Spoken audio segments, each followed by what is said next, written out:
Hi guys, welcome back to my channel. Finally last വീഡിയോയിൽ ഞാൻ എന്താണോ പറഞ്ഞത് ആ ഒരു കാര്യം തന്നെയാണ് ഗൈസ് ഈ ഒരു മത്സരത്തിൻ്റെ റിസൾട്ട്. ഫസ്റ്റ് 11 പ്രഖ്യാപിച്ച സമയത്ത് തന്നെ ഓൾമോസ്റ്റ് ഞാൻ കൺഫേം ചെയ്തതാണ് ഇങ്ങനെയൊക്കെ ആയിത്തീരുമെന്ന് ഞാൻ കൺഫേം ചെയ്തതാണ്.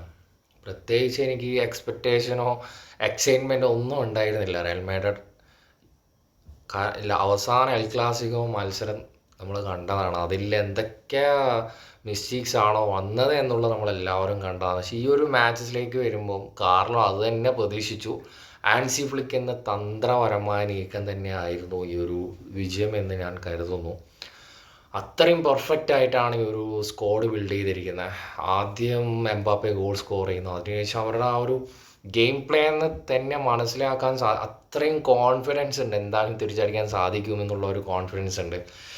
യമാലിൻ്റെ ആ ഒരു ഗോള്, അതും ഓപ്പൺ ചാൻസ് ഒന്നും ആയിരുന്നില്ല. രണ്ട് സെൻറ്റർ ബാക്ക് അവിടെ ഉണ്ടായിരുന്നു, അവിടെ നിന്ന് കട്ട് ചെയ്തിട്ടാണ് ലെഫ്റ്റ് ഫുട്ട് കൊണ്ട് ഗോൾ സ്കോർ ചെയ്യുന്നത്. അതിനേക്കാൾ പെർഫെക്റ്റ് സാധനം എന്ന് പറയുന്നത് ജോസ്കോണ്ട് ആ ഒരു കോർണറല്ല ക്രോസിൽ നിന്ന് ആ ഹെഡ് ചെയ്തിട്ട് ബുള്ളറ്റ് ഹെഡ് എജാതി ഗോള്. ആ ഗോള് ഞാൻ ഏകദേശം ഒരു 3-4 വട്ടം എനിക്ക് റിപ്പീറ്റ് ചെയ്ത് കണ്ടിട്ടുണ്ടാവും. എനിക്ക് തോന്നുന്നു ഈ ഒരു സീസണിൽ വൺ ഓഫ് ദ ബെസ്റ്റ് ഗോളാവാനുള്ള എല്ലാ സാധ്യതകളും ഉണ്ട്. അത്രയും പെർഫെക്റ്റ് ഗോൾ, അത്രയും ഡിസ്റ്റൻസിൽ നിന്ന് ഹെഡ് ചെയ്ത് ഗോൾ ചെയ്യാന്ന് പറയുന്നത് അത്ര ഈസി ആയിട്ടുള്ള കാര്യമല്ല. അപ്പോൾ റഫീന ഈ ഒരു ഫ്ലിക്കിൻ്റെ കയ്യിൽ വന്നതിന് ശേഷം റഫീനയുടെ റേഞ്ച് തന്നെ വേറൊരു തലത്തിലേക്ക് പോയി. ഓൾമോസ്റ്റ് മാർക്കറ്റ് വാല്യൂവിലൊക്കെ നോക്കുന്ന സമയത്ത് നല്ല രീതിയിൽ ഇൻക്രീസ് ആയിട്ടുണ്ട്. ഈ ഒരു അതും ഇപ്പോൾ 28 വയസ്സ് മാത്രമേ ആയിട്ടുള്ളൂ റഫീനയെ സംബന്ധിച്ചിടത്തോളം. ഈ ഒരു ഫോം തന്നെ കണ്ടിന്യൂ ചെയ്ത് പോവുകയാണെങ്കിൽ ഒരു ബാഴ്സലോണയുടെ ഒരു വരുംകാല ലെജൻസ് ആയിട്ട് തന്നെ തുടരാനുള്ള എല്ലാ സാധ്യതകളും റഫീനയൊക്കെ ഉണ്ട്. റഫീന അത് വേറൊരു കാര്യം, ബാഴ്സയിൽ മാത്രമല്ല ടീമിലും ഈ ഒരു ഇൻ്റർനാഷണൽ ടീമിൽ പോയി കഴിഞ്ഞാലും ബ്രസീൽ ഈ ഒരു സെയിം ഫോം തന്നെയാണ് റഫീനയെ സംബന്ധിച്ചിടത്തോളം കാണാൻ വേണ്ടി സാധിക്കുന്നത്.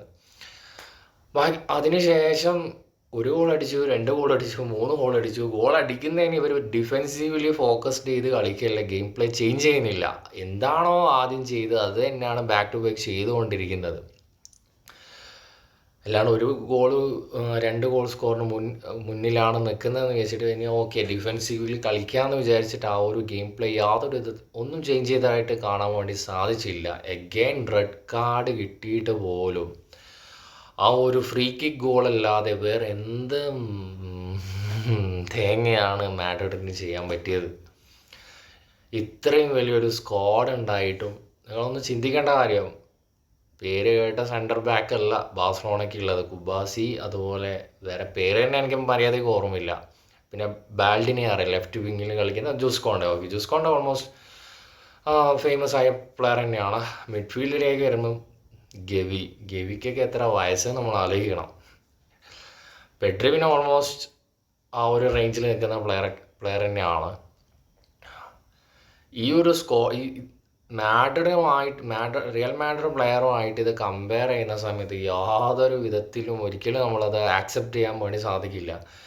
അത്രയും ലോ ആണ് ബാഴ്സലോണയുടെ ആ ഒരു സ്ക്വാഡ് എന്ന് പറയുന്നത്. ഈ ഒരു സ്ക്വാഡും വെച്ചിട്ട് ഇത്രയും പൊട്ടൻഷ്യലോടുകൂടി കളിക്കാൻ പറ്റുക എന്ന് പറയുന്നത് ആ ഒരു കോച്ചിൻ്റെ കഴിവ് തന്നെയാണ് എന്നാണ് എനിക്ക് പറയാനുള്ളത്. കാരണം ഇതിനു മുമ്പ് സാവി വന്നിട്ടുണ്ടായിരുന്നു, ഒരുപാട് കോച്ചസ് വന്നിട്ട് നല്ല രീതിയിൽ ഫ്ലോപ്പായിട്ട് പോയതാണ്. പക്ഷെ ഇപ്പോൾ ഈ ബാഴ്സയുടെ ഈ ഒരു വിജയത്തിൻ്റെ എല്ലാ ക്രെഡിറ്റും ആൻസി ഫ്ലിക്കിന് തന്നെയാണ് അർഹിക്കുന്നത് എന്നാണ് എനിക്ക് പറയാനുള്ളത്. അതിനുശേഷം സെക്കൻഡ് ഹാഫിൽ ഓൾമോസ്റ്റ് 60-70 മിനിറ്റ് കഴിഞ്ഞതിന് ശേഷം വാസ്കസിനെ പിൻവലിച്ചിട്ട് അസെൻസിയോന് എന്ത് മണ്ണാങ്കട്ടയ്ക്കാന്ന് ഇറങ്ങുന്നത് എനിക്ക് മനസ്സിലാവുന്നില്ല. ഈ കോച്ച് ഈ ഒരു മത്സരത്തോടുകൂടി എനിക്ക് തോന്നുന്നു ഈ ഒരു സീസണോടുകൂടി മാക്സിമം സാക്ക് ചെയ്യാനുള്ള എല്ലാ ഓപ്ഷനും ഇതും വഴിയും കാണുന്നുണ്ട്. അപ്പം പറയും കാർലോ അത് നേടിത്തന്നു ഇത് നേടിത്തന്നു എന്ന് വെച്ചാൽ അതൊക്കെ ഹിസ്റ്ററിയാണ്. ബാഴ്സലോണയുടെ കൂടെയാണ് നമ്മൾ തോൽക്കുന്നത് എന്നുള്ള കാര്യം കൂടി ഓർക്കണം. വേറെ ഏത് ടീമായാലും ഇത്ര വലിയ രീതിയിലുള്ള ട്രോൾസോ കാര്യങ്ങളോ ഒന്നും ഉണ്ടാവില്ല. നമ്മളും അതുപോലെ ആഘോഷിച്ചതാണ്. പക്ഷെ തോൽക്കുന്നൊരു മയത്തിലൊക്കെ തോൽക്കാമായിരുന്നു എന്നാണ് എനിക്ക് പറയാനുള്ളത്. വേറൊരു കാര്യം, ഇത്രയും വലിയൊരു മാച്ചിൽ എന്തുകൊണ്ട് മോഡ്രിച്ചിനെ ഫസ്റ്റ് 11 പ്ലേസ് ചെയ്തില്ല? ഈ ഒരു മാച്ചിലും മാഡ്രിഡിൻ്റെ ഭാഗത്ത് നിന്ന് ആകെ അത്രയും എഫേർട്ടോടുകൂടി കളിച്ച പ്ലെയർ എന്ന് എനിക്ക് പറയാനുള്ളത് ഫെഡെ വാൽവെർഡെ റുഡിഗർ മാത്രമാണ്. പക്ഷെ ഇവർ രണ്ടാളും വിചാരിച്ചുകൊണ്ട് ഒന്നും ചെയ്യാൻ വേണ്ടി സാധിക്കില്ല. റുഡിഗറെല്ലാം മാക്സിമം ട്രൈ ചെയ്യുന്നുണ്ട്. റുഡിഗറിൻ്റെ ഭാഗത്തു നിന്നാലും വാൽവെർഡെ അത്ര ചത്ത് കളിക്കുന്നുണ്ട് ഫെഡെ വാൽവെർഡെ. പക്ഷേ ഈ രണ്ട് പ്ലെയർ വിചാരിച്ചുകൊണ്ട് മാത്രം എന്ത് റിസൾട്ട് കൊണ്ടുവരാൻ സാധിക്കും? ബാക്കിയുള്ള പൊട്ടന്മാരും കൂടി കളിച്ചു കഴിഞ്ഞാൽ എന്തെങ്കിലും നടക്കൂ. അതുപോലെ എംബാപ്പേനെ ഈ ഒരു മത്സരത്തിൽ എനിക്ക് യാതൊരു വിധത്തിലും കുറ്റം പറയാൻ സാധിക്കില്ല. കാരണം എംബാപ്പെ ഒന്നാമത് പ്രോപ്പർ പൊസിഷനല്ല. ഒരു ടോണി ക്രൂസ് പോലെയുള്ളൊരു പ്ലെയറിൻ്റെ മിസ്സിങ് നല്ല രീതിയിൽ കാണുന്നുണ്ട്. ടോണി ക്രൂസ് ഈ ഒരു സീസണും കൂടി ടോണി ക്രൂസ് ഉണ്ടായിരുന്നെങ്കിൽ എംബാപ്പെ ആ ഒരു PSG എങ്ങനെയാണോ ഏത് റേഞ്ചിലാണോ മത്സരിച്ചത് ആ ഒരു ഫോം തന്നെ ഈ ഒരു സീസണിലും കാണാൻ വേണ്ടി സാധിക്കുമായിരുന്നു. പക്ഷേ ഫ്രണ്ട് ലൈനിൽ നിന്ന് വാൽവെർഡേക്ക് ബാക്കിലും അതായത് ഡിഫെൻസീവിലും ഫോക്കസ് ചെയ്യണം, അറ്റാക്കിങ്ങിലും ഫോക്കസ് ചെയ്യണം. ഒരു പരിധിയില്ല, ഒരു പ്ലെയറിന് ചെയ്യാൻ പറ്റുന്നത് ഒരു ലിമിറ്റേഷൻ ഉണ്ട്. അതുപോലെ ബെല്ലിംഗ്ഹാമിനും പ്രത്യേകിച്ച് വലിയൊരു ഇമ്പാക്റ്റ് കൊണ്ടുവരാൻ സാധിച്ചു എന്ന് ഞാൻ വിശ്വസിക്കുന്നില്ല. എന്തൊക്കെയോ ട്രൈ ചെയ്യുന്നുണ്ടായിരുന്നു, പക്ഷേ ഒന്നും സക്സസ് ആയില്ല. ലാസ്റ്റ് നമ്മുടെ വിനീഷ്യസിലേക്ക് കടക്കാം. വിനീഷ്യസ് എന്തിനോ വേണ്ടി തിളക്കുന്ന സാമ്പാർ എന്ന് പറയുന്ന പോലെ വെറുതെ അങ്ങോട്ട് ഓടുന്നു, അതുപോലെ ഇങ്ങോട്ട് ഓടുന്നത്. ബാഴ്സലോണ ആയിട്ടുള്ള ഒരു മത്സരം വരുന്ന സമയത്ത് വിനീഷ്യസിന് എന്താണ് സംഭവിക്കുന്നത് എനിക്ക് മനസ്സിലാവുന്നില്ല. ഒരു തരത്തിലും ഒന്നും ചെയ്യാൻ വേണ്ടി സാധിക്കുന്നില്ല വിനീഷ്യസ് ജൂനിയർ. പിന്നെ റോഡ്രിഗോ കോസൊക്കെ എന്തെങ്കിലുമൊക്കെ ട്രൈ ചെയ്യുന്നുണ്ട്, പക്ഷേ ഒന്നും വർക്കാവുന്നില്ല. പക്ഷെ വർക്കാവാത്തത് ഒരിക്കലും ഈ റോഡ്രിഗോയുടെയും എംബാപ്പയുടെയും തലയിൽ മാത്രം ഇടാൻ വേണ്ടി ഞാൻ വിചാരിക്കുന്നില്ല. കാരണം ഇതിന് മുകളിൽ കോച്ചിങ് എന്ന് പറഞ്ഞിട്ടൊരു സംഭവം കൂടിയുണ്ട്, ഒരു ടാക്ടിക്സ് എന്ന് പറഞ്ഞിട്ടൊരു കാര്യമുണ്ട്. അത്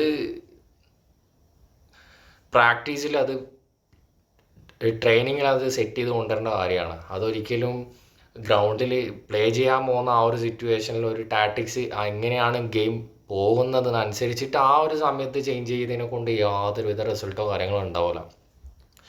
പിന്നെ ഈ ആക്സിഡൻ്റിൽ സംഭവിക്കുന്ന കാര്യം നോക്കി, ഇതിപ്പോൾ ഈ ഒരു മത്സരത്തിൽ ഷെസ്നിക്ക് റെഡ് കാർഡ് കിട്ടി, അതൊരിക്കലും പ്രതീക്ഷിച്ചതായിരുന്നില്ല. പക്ഷേ റെഡ് കാർഡ് കിട്ടിയതിന് ശേഷം പക്ഷേ എന്തുകൊണ്ടാണ് എനിക്ക് ആ ഒരു ടാക്ടിക്സ് എന്താണെന്ന് മനസ്സിലായില്ല. അറ്റാക്കിംഗ് മിഡ്ഫീൽഡ് റോൾ കളിക്കുന്ന ഡാനിയൽ ഒൽമോനെന്ന് രണ്ടാമത് അവിടെ പ്ലേസ് ചെയ്തത്, അവിടെയാണ് എനിക്ക് ഫ്ലിക്കിൻ്റെ ടാക്ടിക്സ് കറക്റ്റ് ക്യാച്ച് ചെയ്യാൻ വേണ്ടി പറ്റുന്നില്ല. നോർമലി ഒരു ഗോളിക്ക് റെഡ് കാർഡ് കിട്ടുകഴിഞ്ഞാൽ ഒരു പ്ലേയേഴ്സിനെ സബ് ചെയ്യണം, അതുപോലെ ഒരു പിന്നെ സെക്കൻഡ് ഗോളി പിച്ചിലേക്ക് വരും. മാക്സിമം ആ ഒരു സമയത്ത് 5 ഗോൾ സ്കോർ ചെയ്ത് ആ ഒരു കാര്യം കൂടി നമ്മൾ ആലോചിക്കണം. ആ ഒരു സിറ്റുവേഷനിലാണ് ഡാനിയൽ ഒൽമോനെ പ്ലേസ് ചെയ്യുന്നത്. എഗെയിൻ അറ്റാക്ക് ചെയ്യുക എന്നുള്ള ഒരു മെൻറ്റാലിറ്റിയിലാണ്. അല്ലാതെ ആ ഒരു പൊസിഷനിലേക്ക് കളിക്കുന്ന പ്ലെയറിന് ഒരിക്കലും പിച്ചിലേക്ക് അയക്കേണ്ട യാതൊരു ആവശ്യവുമില്ല. അപ്പോൾ ടോട്ടലി ഒരു മാച്ചിനെ കുറിച്ച് എനിക്ക് പറയാനുള്ളത്, കാർലോയുടെ കാര്യം ഈ ഒരു മാച്ചിലൂടെ ഓൾമോസ്റ്റ് തീരുമാനം ആകുമെന്നാണ് ഞാൻ വിചാരിക്കുന്നത്. അപ്പോൾ ഗായ്സ്, ഇത്രയൊക്കെയാണ് ഞാൻ പ്രതീക്ഷിച്ചതും. നിങ്ങളെന്തൊക്കെയാണ് പ്രതീക്ഷിച്ചതെന്ന് നിങ്ങൾ കമൻറ്റിൽ രേഖപ്പെടുത്തുക. ഇനി വരുന്ന സീസണിൽ വരുന്ന ചാമ്പ്യൻസ് ലീഗ് എനിക്ക് യാതൊരുവിധ പ്രതീക്ഷയില്ല. അതുപോലെ തന്നെ ലീഗിലായാലും ലാലിഗയിലായാലും വലിയ രീതിയിലുള്ള എക്സ്പെക്റ്റേഷനോ കാര്യങ്ങളോ ഒന്നുമില്ല. കാരണം ഇതാണ് അവസ്ഥ, 2 കളി ജയിക്കും, 3 കളി അതും ഡൗൺ ആവുന്ന ഫോം എന്നൊക്കെ പറഞ്ഞാൽ നമ്മൾ പ്രഡിക്റ്റ് ചെയ്യാൻ പറ്റാത്ത അതുക്കും അപ്പുറമാണ് റയൽ മാഡ്രിഡിൻ്റെ കാര്യം പോയിക്കൊണ്ടിരിക്കുന്നത്.